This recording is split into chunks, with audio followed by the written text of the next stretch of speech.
नमस्कार, मैं सरांधा आप सभी दर्शकों का अन्नदाता कार्यक्रम में स्वागत करती हूं। किसान हमारे देश के अन्नदाता हैं और वे ही हमारे देश के भाग्य विधाता हैं। ऐसे ही भारतीय किसानों को खेती बाड़ी से जुड़ी हुई बहुत सी नई लाभकारी जानकारियां देने के लिए हर रोज सुबह हम आपके साथ आते हैं। तो चलिए कार्यक्रम शुरू करने से पहले देखते हैं क्या है आज के अन्नदाता में। मसाला फसलों में बात करें प्याज की तो इसकी मांग वर्ष भर रहती है और कभी कभी तो इसके दाम आसमान छूने लगते हैं, जिससे इसकी खेती करने वाले किसान मालामाल हो जाते हैं। कुछ ऐसा ही कर रहे हैं जिला जयपुर गांव गुटासूजन में रहने वाले एक सफल किसान प्रकाश चंद यादव, जो प्याज की खेती से लाखों की आमदनी कमा रहे हैं। तो चलिए मिलते हैं इनसे और जानते हैं इनकी सफलता की कहानी। मैंने अब की बार नई सोच में नई उन्नत किस्म का प्याज बाने के लिए बीज लाने के बाद में बीज को उपचार किया। उपचार करने के बाद में मैंने खेत की बुआई जुताई चालू कर दी। उसमें गहरी जुताई करके उसमें बेड लगा के अच्छी तरह से जुताई करके उसके बाद में मैंने फिर पौध तैयार की। पौध तैयार में हमारे को लगभग 1 महीना 20 दिन लगा। पौध तैयार होने के बाद में हमें उनके साथ साथ ही फसल अपनी ज़मीन को तैयार किया, गहरी जुताई की, उसमें पाटा लगवाया, अच्छी तरह से बेड डलवाए और उसमें हमने और कुछ दवाइयों का ज़्यादा यूज़ नहीं किया। उसमें सिर्फ गोबर खाद जो हमारे घर का ही खाद है ये यूज किया है। उसमें गोबर डाल के बेड डलवा के उसमें कंप्लीट तैयार करके बाद में हमें जो हमारा बीज की पौध बनी उसको उखाड़ के और उसको लगवाया गया। प्रदेश के किसान परंपरागत खेती से इतर कुछ नया और अलग करके अपनी आर्थिक स्थिति सुधारने में लगे हैं, जो विपरीत परिस्थितियों के बावजूद अर्थात पानी की गंभीर समस्या और कोरोना लॉकडाउन में भी खेती में सफलता की नई ऊंचाइयां छू रहे हैं।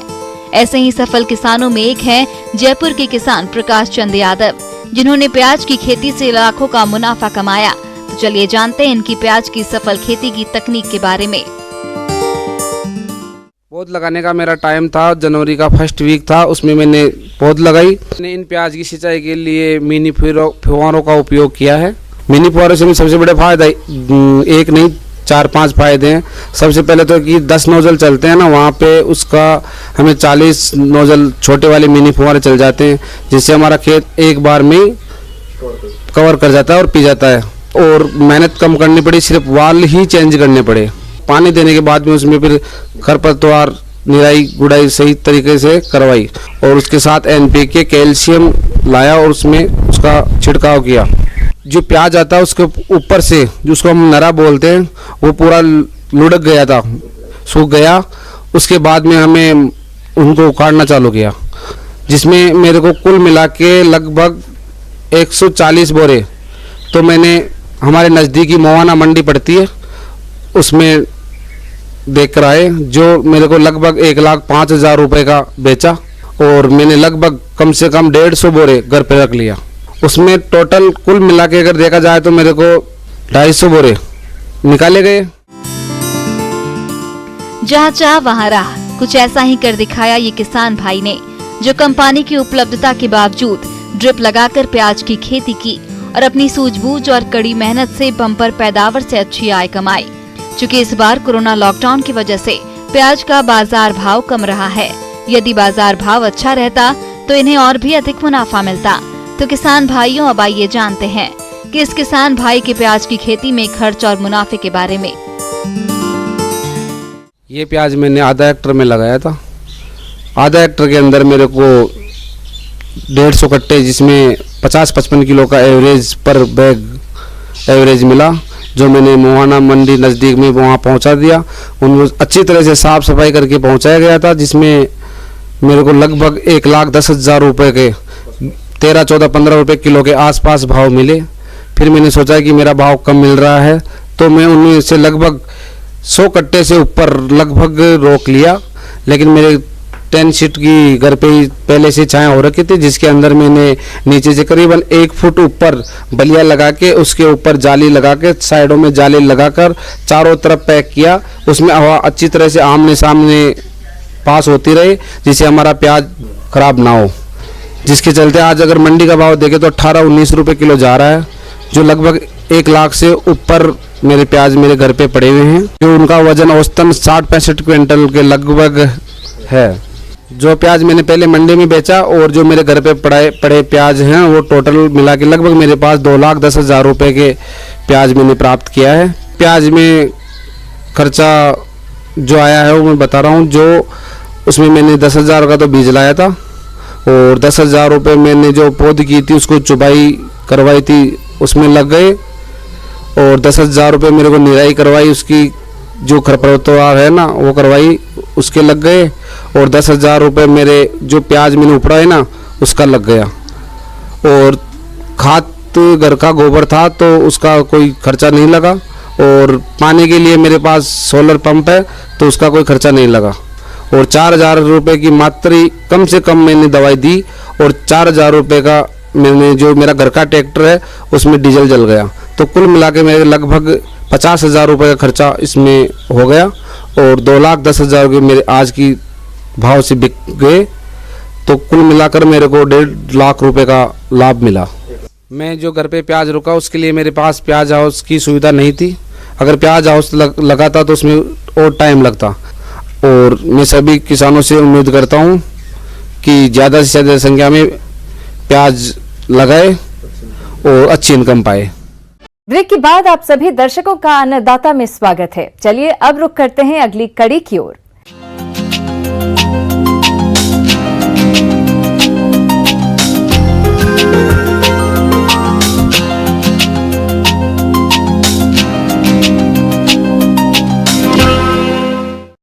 आज के समय में हर किसान खेती के साथ साथ बागवानी करना चाहता है ताकि आमदनी बढ़े। और अभी यह फलदार पौधों को लगाने का सही समय चल रहा है। लेकिन अक्सर किसानों को जिस भी किस्म के पौधे मिल जाते हैं उसी को लाकर लगा देते हैं, परंतु ऐसे लगाए गए पौधों से आगे चलकर अच्छा उत्पादन नहीं मिल पाता। ऐसे में यदि आप फलदार पौधों की गुटी विधि से नए पौधे तैयार करते हैं तो इन सभी समस्याओं से बच सकते हैं और अपनी आमदनी का बेहतर जरिया भी बन सकते हैं। तो कैसे तैयार करें गुटी विधि से अच्छी किस्म के पौधे, इसके लिए देखिए ये अंश। किसी भी अच्छे बगीचे के लिए आवश्यक है कि उत्तम गुणवत्ता के पौध सामग्री हो। और वो जब तक आपको उत्तम गुणवत्ता की पौध सामग्री नहीं होगी तब तक आप अच्छे उत्पादन और अच्छी उत्पादकता अच्छी गुणवत्ता के साथ नहीं प्राप्त कर सकते हैं। इसलिए ये आवश्यक है कि किसी भी फल बगीचे को लगाने के पहले आप उत्तम गुणवत्ता वाले पौध का चुनाव करें। और जो भी आप किस्म लगाना चाहते हैं आप सुनिश्चित करें कि वो पौधा उसी किस्म का है जिसका आप चुनाव कर रहे हैं। तो मैं आपको बताना चाहूँगी कि किस तरह से आप अमरूद का अच्छे गुणवत्ता वाले पौधे तैयार कर सकते हैं। और अमरूद में व्यावसायिक रूप से 2 विधियाँ प्रचलित हैं। एक है गुटी विधि जिसको कि एयर लेयरिंग भी कहते हैं, और आजकल के दिनों में ग्राफ्टिंग के द्वारा भी इसका व्यावसायिक पौध तैयार किया जा रहा है। तो सबसे पहले जो प्रचलित विधि है गुटी विधि अमरूद में, मैं उसके बारे में आपको बताना चाहूँगी। किसान भाइयों, सबसे पहले तो आप ये जान लें कि आखिर गुटी विधि है क्या। गुटी फल वृक्षों से नए पौधे तैयार करने की एक विधि है जिसमें वृक्षों की शाखाओं से नए फल पौधे तैयार किए जाते हैं। और आइए अब जानते हैं गुटी विधि से पौधे तैयार करने के क्या लाभ हैं। अमरूद के जो पौधे होते हैं वो आप बहुत विधियों से लगा सकते हैं। बीज से भी लगा सकते हैं और कलम विधि से भी लगा सकते हैं। लेकिन बीज से अगर आप लगाएंगे तो उसमें उसके फलों का जो है गुण उसके मातृ वृक्ष के फल के अनुकूल नहीं होता है और वो अलग ही होता है। इसलिए हम कायिक प्रबंधन या कलम विभिन्न तरह के कायिक प्रबंधन जिसको कि वेजिटेटिव प्रोपोगेशन भी कहते हैं, उन विधि को अपनाते हैं। जो उसको हमको जो लगाने के लिए सामग्री चाहिए, सबसे पहले तो उसको बनाने के लिए सामग्री चाहिए, बडिंग नाइफ चाहिए, कटिंग नाइफ चाहिए, कुछ प्लास्टिक के पॉलीथीन चाहिए, 50 mm गेज का प्लास्टिक चाहिए, सुतली चाहिए और एक रूटिंग मीडिया चाहिए जिसमें कि मिट्टी हो, स्फैग्नम मॉस हो और सड़े गले पत्तियों का उसमें मिश्रण हो। इस तरह का उर्वरक वाला मिट्टी चाहिए, उर्वरता वाली मिट्टी, हल्की मिट्टी चाहिए होनी चाहिए, वो उस तरह की सामग्री चाहिए। जिसमें जो सबसे पहले आप ये ध्यान दें कि जिस पौधे का से आपको पौध सामग्री तैयार करना है, उस पौधे में आप फल ना लें। उसको अगर फूल भी आता है तो उसको हटा दें, उससे आपको फल नहीं लेना है। और उसको ताकि वो उसकी टहनी, उसमें भोजन सामग्री ज़्यादा प्रचुर मात्रा में मौजूद हो। पुरानी टहनियाँ आप चुनाव करें जो कि किनारे में सीधा ऊपर ना जाती हो, साइड की तरफ जाती हो, और पेंसिल के थिकनेस से थोड़ा सा ज़्यादा मोटा या उतना ही मोटा हो। जो टहनियों को चुनाव करने के बाद 50 से 60 सेंटीमीटर टहनी की ऊपरी भाग से छोड़कर 2 से 3 सेंटीमीटर तक का छिलका हम बाहर निकालते हैं। फिर 2-3 सेंटीमीटर और नीचे एक गोल ऐसा डाल देते हैं। फिर बाद में वो बडिंग नाइफ में एक रहता है, उसमें चाकू टाइप सा, उससे धीरे से पतला बीच में चीरा लगा करके धीरे से उसको निकालते हैं।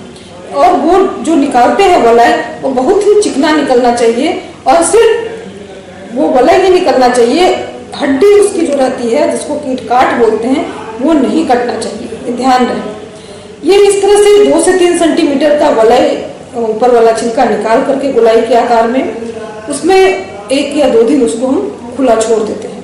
खुला छोड़ने के बाद 2 दिन के बाद उसमें हम रूटेक्स या IBA का थोड़ा सा 5 ppm सॉल्यूशन भी लगा सकते हैं, जिससे कि वो रूटिंग में आसानी होती है। वो लगाने के बाद हम जो है रूटिंग मीडिया उस पर डालते हैं, 50 से 100 ग्राम के लगभग रूटिंग मीडिया रहता है, उसको डालते हैं। और उसको जब डालने के बाद उसको पॉलीथीन से उसको बांध देते हैं। बांधने के बाद हम देखते हैं कि 3 से 4 सप्ताह के बीच में उसमें जड़ निकलनी शुरू हो जाती है। और हमको ध्यान रहे कि बहुत ज़्यादा अगर गर्मी है, वातावरण में आर्द्रता की कमी है, तो थोड़ा आसपास हम पानी का भी छिड़काव कर सकते हैं ताकि उसमें आर्द्रता बनी रहे। और 40 से 50 दिन के बाद उसमें बहुत अच्छी रूटिंग हो जाती है। जब उसको रूटिंग हो जाती है तो हम रूटिंग के नीचे वाले भाग से उसको काट लेते हैं, कोई तेज सिकेटियर से हम काटते हैं, और उसको हम रूट ट्रेनर में रखते हैं। 15 से 20 दिन या 25 दिन तक रूट ट्रेनर में रखने के बाद फिर हम उसको पॉली बैग में रूपांतरित करते हैं। और वहाँ पर से पौधे जब 1 साल के लगभग के हो जाते हैं तब वो पौधे बेचने के लिए तैयार हो जाते हैं। और इस तरह से हम गुटी द्वारा पौधे तैयार करते हैं। किसान भाइयों, वृक्षों से नए पौधे तैयार करते समय किन किन बातों का ध्यान रखें, चलिए ये भी हम आपको बताते हैं। तो किसान भाइयों, जिस शाखा से नए पौधे तैयार करने होते हैं उसकी मोटाई पेंसिल जितनी होनी चाहिए। शाखा की छाल तेज धार वाले चाकू से छीलनी चाहिए। शाखा के कटे हुए भाग पर रूटेक्स यानी NNA का लेप अवश्य लगाएं। शाखा के कटे भाग पर मिट्टी को लगाकर पॉलीथीन से अवश्य बांधें। साथ ही समय समय पर उसमें पानी डालते रहें। जब पॉलीथीन में जड़ें दिखने लगे तब शाखा को पुराने यानी मातृक वृक्ष से सावधानी पूर्वक काट लें। इसके बाद इसे पौधशाला में लगाएं। अन्नदाता हेल्पलाइन निःशुल्क फोन संपर्क सेवा के माध्यम से आपके द्वारा पूछे गए प्रश्नों में से 1 या 2 महत्वपूर्ण प्रश्न को हम अपने कार्यक्रम में शामिल करते हैं। इसी के तहत आज का चयनित प्रश्न और उसका जवाब इस प्रकार है। आज की अन्नदाता हेल्पलाइन में हमने जिस प्रश्न को शामिल किया है उसे पूछा है गांव दहमुली, जिला करौली के बलवंत सिंह ने। आपने पॉली हाउस में चेरी टमाटर की खेती के बारे में जानकारी चाहिए है, तो इसके लिए देखिए कार्यक्रम का यहाँ अंश। हमारे यहाँ जो टमाटर की जो खेती कर रहे हैं प्रोटेक्टेड कल्टीवेशन में, तो 2 तरह की है। इसमें एक रेगुलर टमाटर है जो मार्केट में आम चलता है, घर तक पहुंचता है। दूसरा है चेरी टमाटो जो छोटे साइज का है।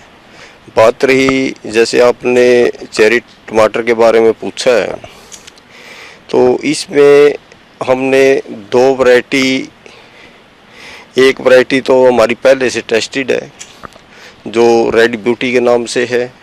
दूसरी वैरायटी है येलो में, पीले में, तो वो सीजा F1 हाइब्रिड है। जैसे इस स्ट्रक्चर में लगाई हुई है तो ये राउंड में है रेड, और पीली जो है ओबलोंग शेप में है। इसमें जैसे ही आप ये प्लांटेशन हम करते हैं, ये अगस्त और सितंबर के महीने में ज़्यादातर हम प्लांटेशन स्ट्रक्चर के अंदर करते हैं। अगर जो नेट है आपके पास तो थोड़ा पहले कर देंगे, 15 दिन पहले कर देंगे, और जो पॉली हाउसेज हैं या वॉक इन टनल्स हैं उनमें 15 दिन देरी से करते हैं। तो ज़्यादातर प्लांटेशन हमारी अगस्त से सितंबर में हम करते हैं, और एक बेड के ऊपर हम 2 लाइनें लगाते हैं, जिसमें लाइन से लाइन की दूरी 30 सेंटीमीटर और पौधे से पौधे की दूरी 40 सेंटीमीटर। और जो बेड की दूरी हम रखते हैं, एक बेड से दूसरे बेड की दूरी 2 मीटर रखते हैं। इस दूरी पे 1 एकड़ का अगर जो आपके पास स्ट्रक्चर है तो उसमें 10 से 12,000 पौधे आ जाएंगे। सिंचाई डिपेंड करती है कि मिट्टी कैसी है, टेम्परेचर कैसा है। अब सर्दी का मौसम है तो सर्दी के मौसम में कम सिंचाई की ज़रूरत है। जैसे सप्ताह में 2 बार कर दिया या सप्ताह में 1 बार से भी काम चल सकता है। अगर जो गर्मी ज़्यादा है, टेम्परेचर ज़्यादा है, तो उसमें वैसे तो हम बोलते हैं कि भाई सप्ताह में 2 दिन, तो सप्ताह में 2 दिन उसमें हम साथ ही साथ फर्टिगेशन भी करते हैं। अगर जो गर्मी ज़्यादा है तो जो 2 बार हम इरिगेशन कर रहे हैं उसके साथ तो फर्टिगेशन करनी है, लेकिन इसके अतिरिक्त भी सिंचाई करनी पड़ सकती है। हो सकता है एक दिन छोड़ के एक दिन करनी पड़े या रोज़ाना भी करनी पड़ सकती है। ये डिपेंड करता है मौसम के ऊपर और मिट्टी किस तरह की है। अगर जो रेतीली मिट्टी है उसमें पानी रुकता नहीं है, वाटर होल्डिंग कैपेसिटी कम रहती है, तो उसमें आप डेली इरिगेशन करोगे। अब बात आती है पोषक तत्व प्रबंधन की। तो चेरी टमाटर की फसल की शुरुआती अवस्था में 2 किलो 19-19-19 3 दिन के अंतराल पर प्रति एकड़ की दर से ड्रिप द्वारा दिया जाता है। उसके बाद 2 किलो 0-52-34 3 दिन के अंतराल पर दिया जाता है तथा फलन अवस्था पर 2 किलो 0-0-50 3 दिन के अंतराल पर दिया जाता है। और फल की अच्छी क्वालिटी बनाए रखने के लिए जब फूल फल में परिवर्तित हो जाते हैं तब इसके आसपास के सारे पुराने पत्तों को निकाल देते हैं। ये इसलिए करते हैं क्योंकि पॉली हाउस के अंदर हवा का आवागमन कम होता है, और जब हम ये प्रक्रिया कर देते हैं तो वो हवा हमारे फलों को मिलने लगती है, जिससे फलों की गुणवत्ता में सुधार आता है। तो जैसे ही हम प्लांटेशन करते हैं तो उसके लिए हम डैम्पिंग ऑफ के लिए, जो कि एक फंगल डिजीज है, वो नर्सरी में भी आ जाती है और पौधा रोपण के बाद भी खेत के अंदर भी वो मिट्टी से भी आती है, पानी से भी आती है। तो उसके लिए हम कैप्टान की ड्रेंचिंग 1 ग्राम 1 लीटर पानी में डाल के और पौधे में इतना सॉल्यूशन डालते हैं ताकि वो उसकी जड़ों तक पहुंच जाए। तो ये ट्रीटमेंट बहुत ज़रूरी है इसको रोकने के लिए। उसके बाद कुछ इंसेक्ट्स हैं, जैसे सकिंग पेस्ट है, वाइट फ्लाई है, थ्रिप्स है, एफिड जैसिड है, तो इस तरह के इंसेक्ट भी आते हैं इसमें।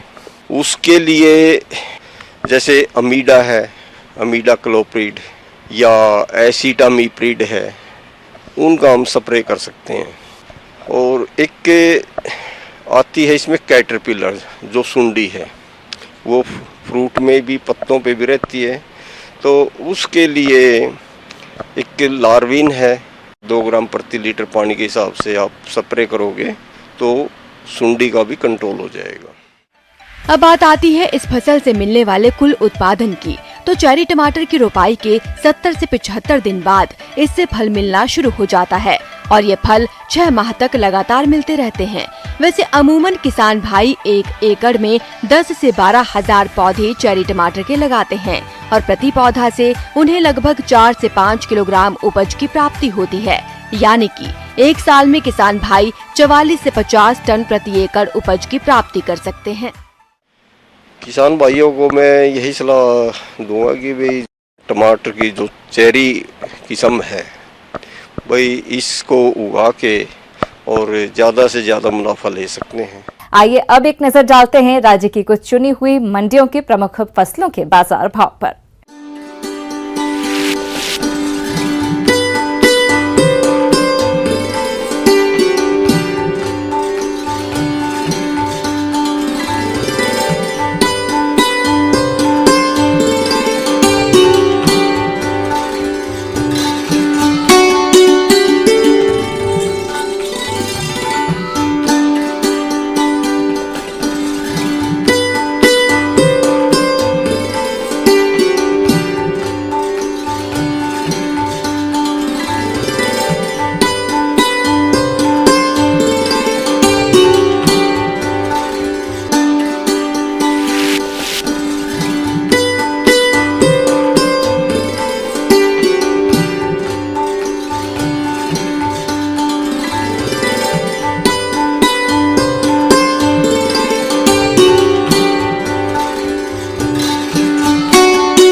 किसान भाइयों, अन्नदाता आपकी सेवा के लिए संकल्परत है।